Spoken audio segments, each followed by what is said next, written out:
Le parc de Blenheim est l'œuvre de Capability Brown, l'un des plus grands paysagistes britanniques du XVIIIe siècle. Il invente une nouvelle façon de concevoir les jardins, influencée par l'atmosphère des tableaux romantiques et des paysages ruraux.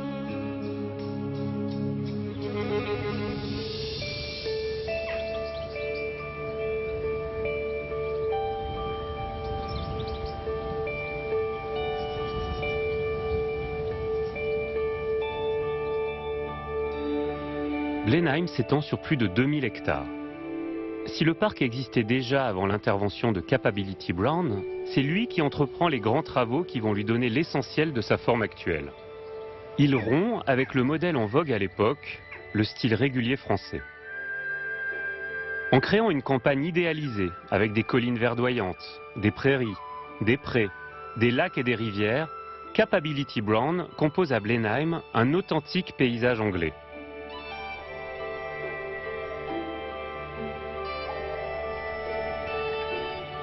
Oliver Cox est historien et chercheur en architecture du paysage du XVIIIe siècle.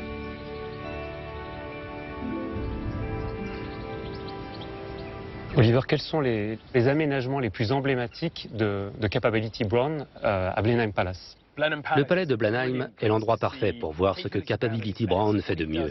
Ce qu'il fait ici est tellement incroyable. Il crée ce vaste lac en faisant un barrage sur la rivière Glyme. Là où il y avait autrefois un canal à la française, désormais, il y a un large lac anglais. Il détruit le grand parterre au sud du palais pour le remplacer par une superbe pelouse. Et quand il supprime cet immense parterre, c'est vraiment gigantesque. Cela faisait 5 hectares de forme géométrique, soigneusement plantés, soigneusement taillés et soigneusement entretenus. Et ce n'est pas comme s'il détruisait quelque chose d'ancien, de vieux d'un siècle. C'est quelque chose de très à la mode. Mais Capability Brown s'évertue à créer une nouvelle approche, avec de belles étendues d'herbe et de grands espaces ouverts.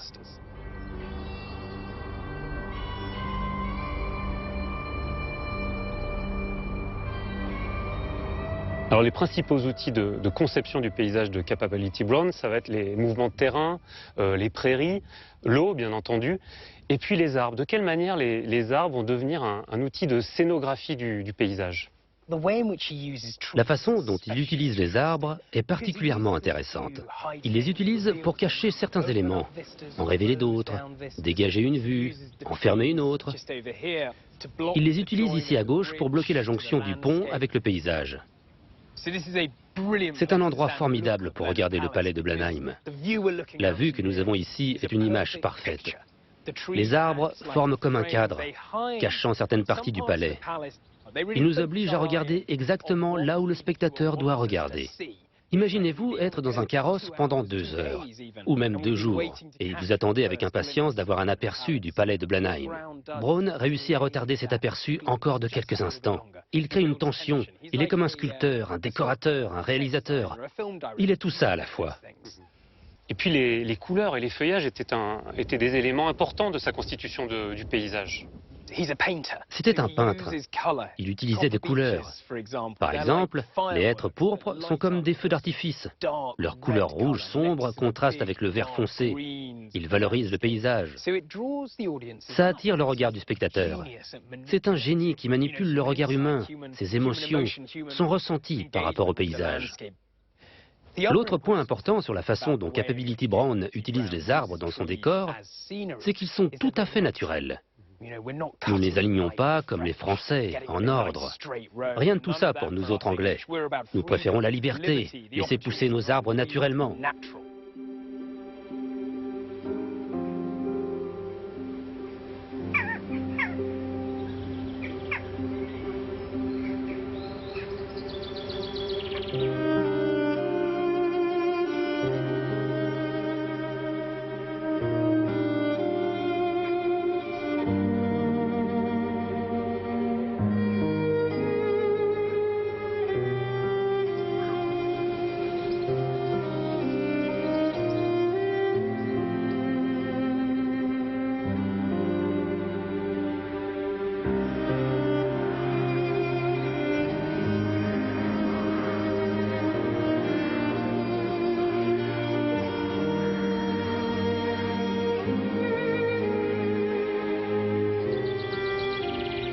Capability Brown, il va faire d'une pierre deux coups. Il ne va pas que faire un paysage esthétique, il va aussi fabriquer un paysage qui est rentable économiquement et qui est pratique d'usage. Exactement. Ce ne sont pas seulement des peintures, ce sont aussi des paysages rentables, dessinés pour satisfaire les besoins du domaine et ceux de l'aristocratie qui les a construits.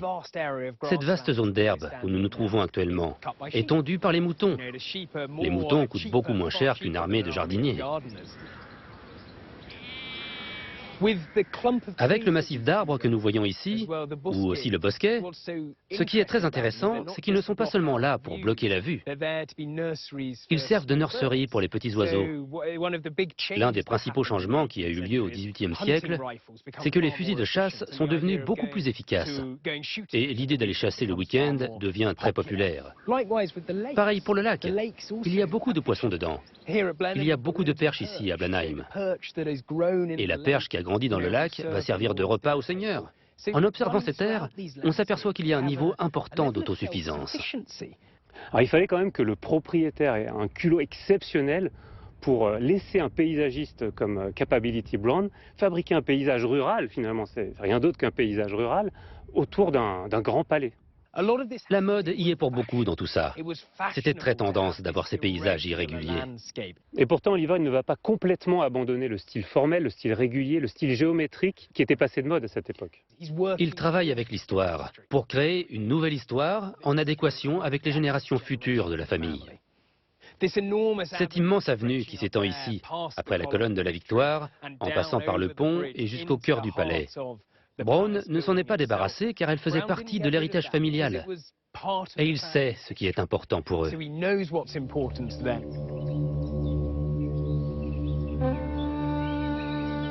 Le palais de Blenheim se dresse sur un plateau qui domine le lac. La rivière Glym est retenue en aval par un barrage qui forme une cascade. Une vaste forêt de charmes et de chênes recouvre l'ouest du domaine. Au sud du palais s'étend une immense pelouse.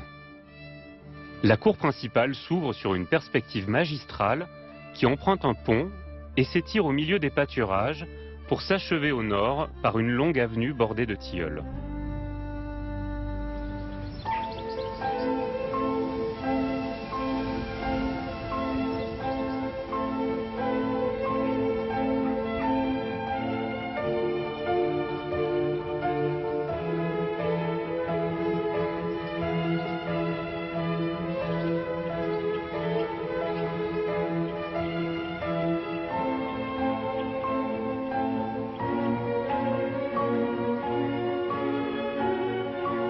L'histoire de Blenheim commence 60 ans avant l'arrivée de Capability Brown.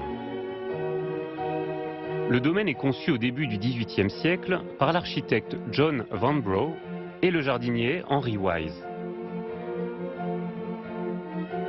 Il s'agit alors de démontrer la puissance politique et militaire de la famille. Blenheim ne cessera d'évoluer au fil du temps et des relations entre la France et l'Angleterre.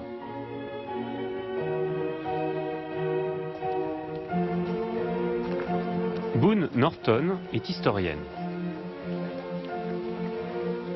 Les tensions militaires entre la France et la Grande-Bretagne au tout début du XVIIIe siècle sont à l'origine de la création de ce palais et de ces jardins. Le palais de Blenheim a été construit par le premier duc de Marlborough, John Churchill, qui remporta la bataille de Blenheim en 1704 contre les Français. Il fut grandement récompensé par la reine d'Angleterre, la reine Anne. Pour elle, c'était un énorme succès, une victoire militaire d'envergure, qui par conséquent méritait une grande récompense. Le cadeau, c'était ce domaine et l'argent pour construire cette demeure. Alors cette tension entre la Grande-Bretagne et la France est aujourd'hui extrêmement lisible dans les détails architecturaux qui sont autour de nous. Oui, si vous regardez sur la tour, ce qu'il y a au-dessus est une parfaite image de l'atmosphère qui régnait à l'époque. Le symbole est une fleur de lys inversée, puis au-dessus d'elle, vous avez un boulet de canon qui l'écrase, et au-dessus du boulet de canon, vous avez une couronne de duc, signifiant que le duc a vaincu les Français. Au-dessus de cette arche là-bas, vous avez le lion anglais dévorant le coq français. Cela signifie que les Anglais ont écrasé les Français. Et alors malgré ces tensions entre la France et la Grande-Bretagne, l'influence culturelle française est encore très présente ici à Blenheim au tout début du XVIIIe siècle, au tout début de l'histoire du palais. Oui, à l'époque, lorsqu'il construisait cette imposante demeure, il voulait faire grande impression. Et pour impressionner, il voulait imiter les Français, car en France, Louis XIV venait tout juste de construire Versailles. C'était un vrai modèle pour tout le monde en Europe. Henry Wise, le premier jardinier de Blenheim, avait conçu 3 grands jardins aux abords du palais. Le plus important, au sud, était un gigantesque parterre relié à un grand jardin hexagonal. Un ensemble de 5 hectares aux lignes géométriques. Ce jardin régulier n'a pas subsisté aux grands travaux entrepris par Capability Brown. Au début du XXe siècle, Blenheim renoue avec son caractère classique. Un sublime parterre d'eau et de broderie à la française est aménagé aux abords du palais.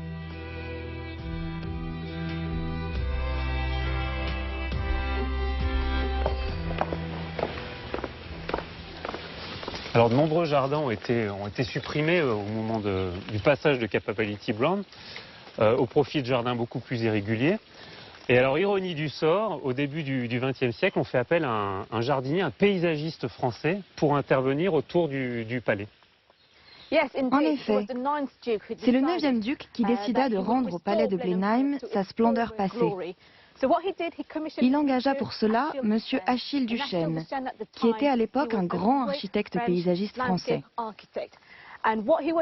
Il remettait au goût du jour le style français. Il créa ce jardin, ici appelé les parterres d'eau. Il créa également le jardin de l'autre côté, à l'est, et que l'on appelle le jardin italien, car plus proche du style italien.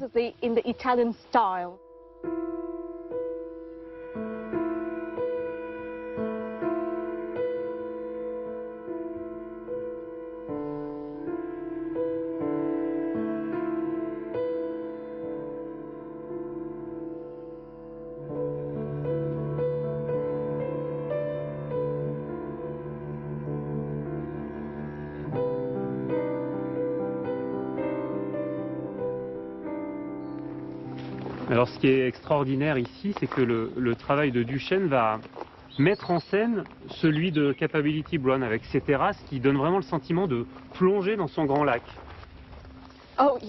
Oui, il ne voulait pas toucher à ce qu'avait conçu Capability Brown, car c'était une grande réussite. De ce côté-ci, il fallait qu'il compose avec la structure de la maison. Il fallait faire attention à ne pas toucher aux fondations du palais et à ne pas plonger dans le lac. C'est pour cela qu'il construisit les parterres d'eau, comme on le voit ici, sur 2 niveaux, pour s'assurer que le premier soit proportionnel avec la maison et l'autre soit comme une avancée vers la rivière.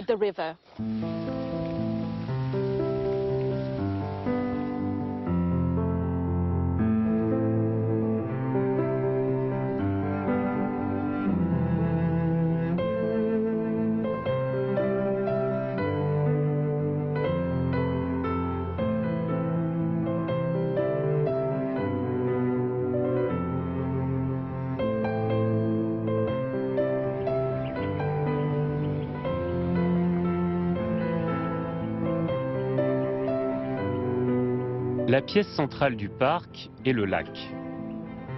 L'eau est un élément incontournable dans l'œuvre de Capability Brown.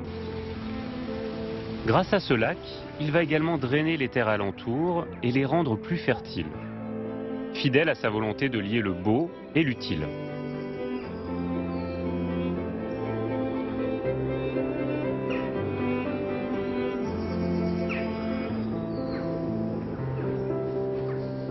John Phibbs est historien des jardins.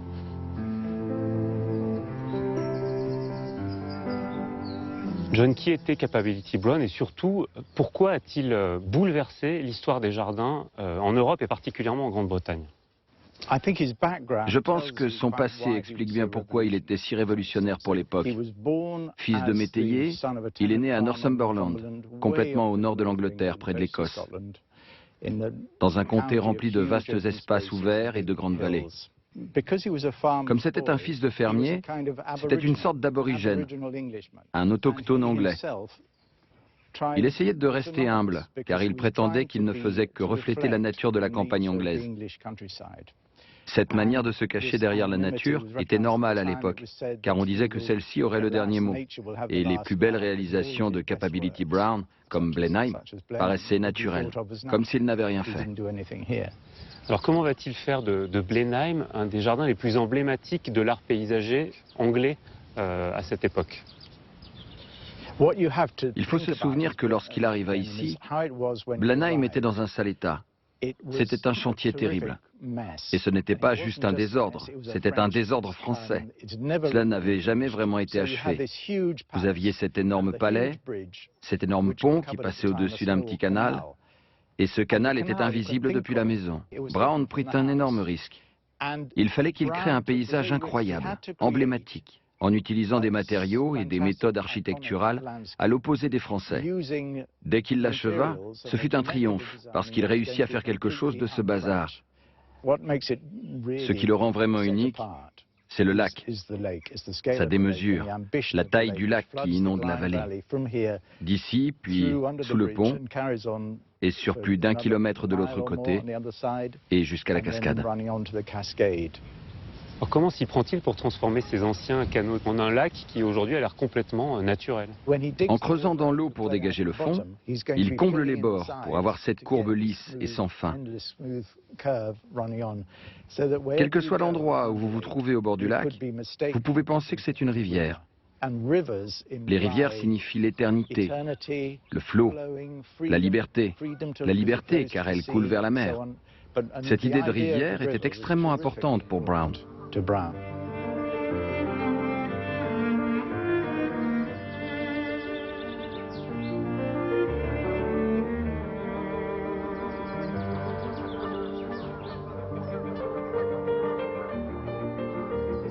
Et alors ce décor qui aujourd'hui est unanimement célébré a connu des détracteurs au XVIIIe siècle, je suppose. Oui, il a connu des critiques. Mais je pense que ce qui se cachait derrière ça, c'était un problème de classe. Brown n'était pas un gentilhomme.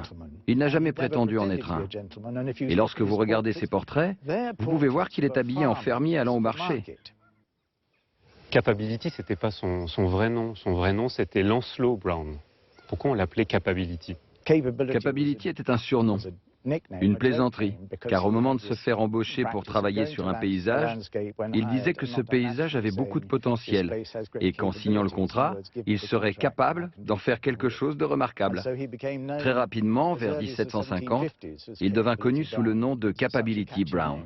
C'était un nom très accrocheur, merveilleux, et je trouve que cela résume parfaitement l'homme qu'il était.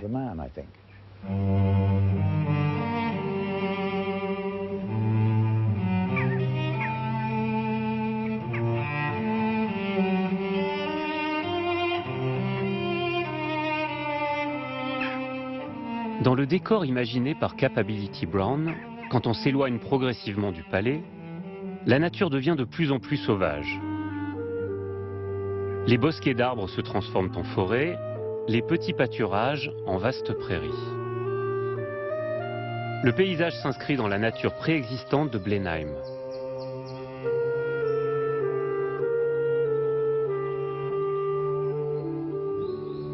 À l'ouest du parc, la forêt compte 1 millier de vieux chênes, parmi les plus anciens d'Angleterre.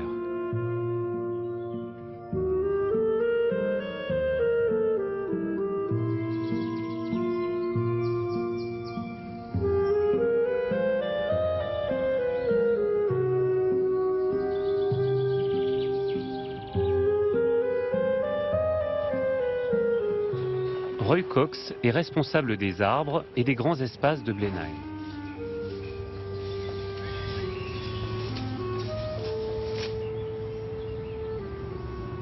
Donc en fait, la plupart des arbres de Blenheim étaient là bien avant Capability Brown. Oui, cette zone date d'environ 600 ans avant Capability. Cela fait partie du paysage anglais traditionnel. Il y a 1000 ans, vous auriez vu ces paysages de chênes partout. Alors, et comment fait-on pour gérer, pour maintenir un domaine comme Blenheim qui contient à la fois des arbres qui datent de l'époque médiévale, des arbres qui ont été plantés par probablement le plus grand paysagiste de Grande-Bretagne, et puis aussi un site dans lequel vous continuez à planter des arbres? Nous avons un très grand panel, entre les arbres qui ont plus de 1000 ans jusqu'à ceux qui en ont 10. Dans cette partie haute du parc où nous sommes, nous laissons les chênes et les vieux arbres assez libres. Nous gardons un œil sur eux et nous les surveillons chaque année. Il faut garder en tête que cette zone a survécu tout ce temps parce que précisément, il n'y a quasiment jamais eu d'intervention de l'homme par ici. Dès que vous vous éloignez de cette zone et que vous vous approchez de la zone qu'a dessinée Capability Brown, nous avons un plan précisant quel arbre a été planté à quel endroit, en quelle année. Nous avons une idée claire de ce que pensait Capability à l'époque, de ses ébauches autour du paysage.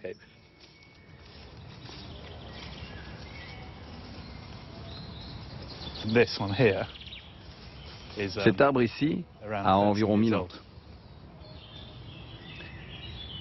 C'est le roi des chênes, probablement l'un des plus importants que nous avons ici à Blenheim.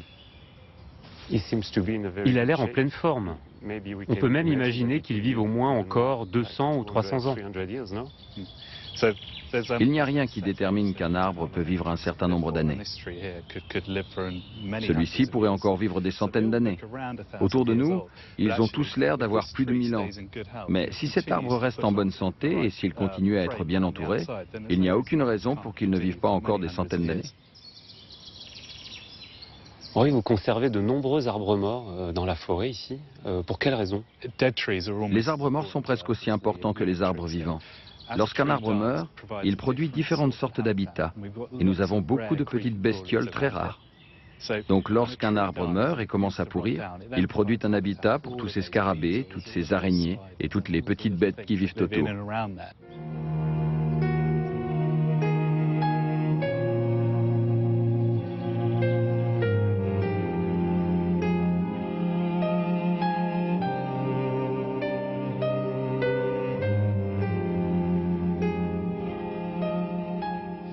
Ce qui est incroyable, c'est qu'au début du XVIIe siècle, tous ces arbres étaient condamnés à être coupés. Sans l'intervention du duc, aucun de ces chênes ne serait là.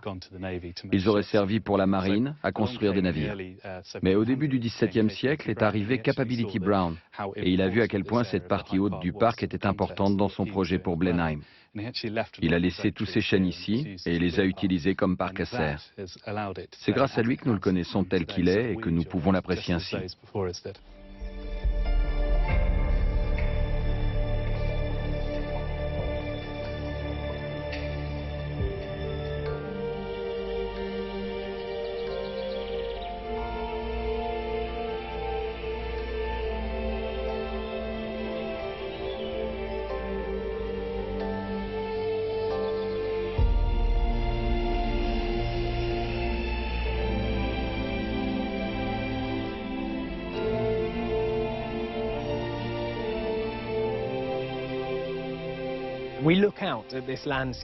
En regardant ce paysage, on dirait un tableau.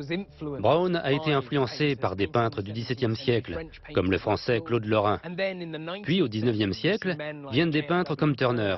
Turner est tellement inspiré par les paysages de Capability Brown qu'il vient ici, à Blenheim, pour peindre. On a donc un paysage inspiré de peintres qui, à son tour, inspire une autre génération de peintres. Capability Brown reste le plus célèbre, même une fois disparu, parce que ces paysages semblent tellement naturels, comme si la nature elle-même les avait créés. Mais quand on regarde autour de nous, tout est composé par l'homme, pensé pour donner cette impression de nature spontanée.